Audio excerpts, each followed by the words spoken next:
Okay, when you think of a mountain, what comes to mind? Probably something permanent, solid, completely unmoving, right? But what if I told you that whole idea is wrong? What if the most stable things on Earth are actually in constant slow-motion movement? So let's just ask the question straight up. Are mountains really immovable? For pretty much all of human history, everybody would have said, of course they are. But it turns out that fundamental belief might just be one giant illusion.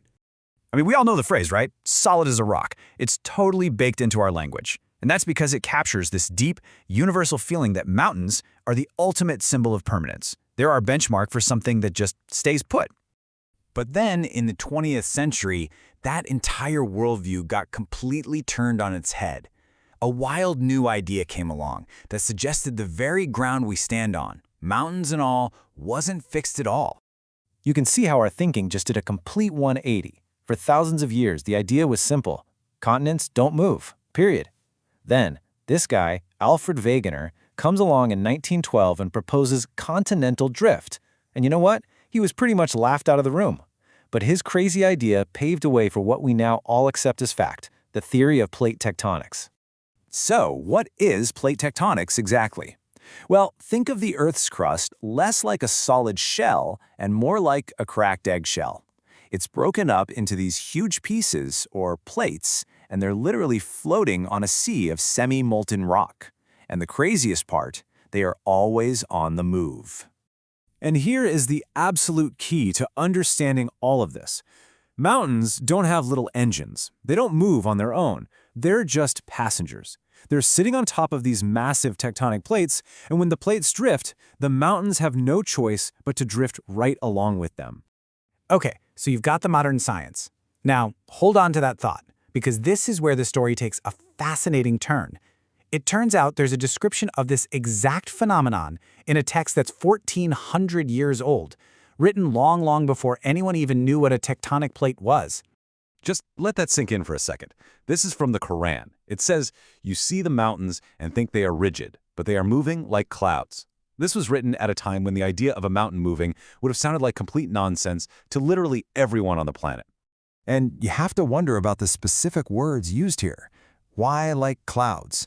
Why not like ships on the ocean or sand dunes in the desert? What is it about the way a cloud moves that makes this analogy so weirdly perfect? And this is where it gets brilliant. Think about it. A cloud doesn't move itself, does it?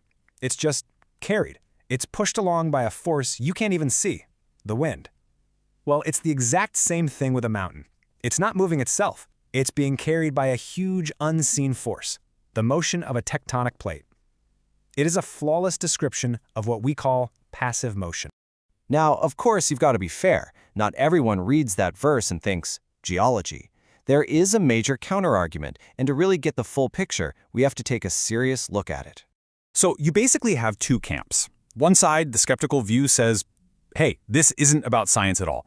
It's a prophecy about the end of the world, Judgment Day, when the mountains will be obliterated. But the other side says, hold on, the actual words in the verse seem to be describing something that's happening right now, not some huge disaster in the future. And their argument really zeroes in on one phrase, you think them rigid. That little word think suggests there's a difference between what we see and what's real, an optical illusion happening right now. I mean, if it were Judgment Day and mountains were being blown to bits, there'd be no illusion. It'd be pretty darn obvious, right? And then there's the end of the verse. It wraps up by calling this movement the work of a God who perfected all things. Now, the argument goes that Judgment Day is usually seen as the undoing of creation, not its perfection.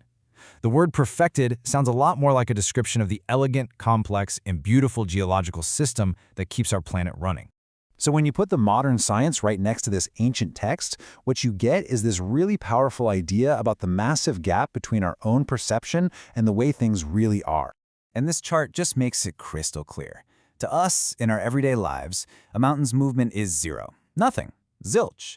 But the geological reality, the actual truth of the matter, is that it's drifting a couple of centimeters every single year. Doesn't sound like much, but over millions of years, that's how you move entire continents. So maybe the best way to sum it all up is like this. It took science until the 20th century to prove that our solid ground isn't solid at all.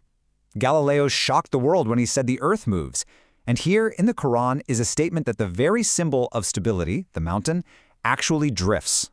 And that kind of leaves you with one last question, doesn't it? If a secret this big about the movement of mountains could be hidden in plain sight for thousands of years, what other incredible truths about our world are right there in front of us, just waiting for us to look past what we think we see?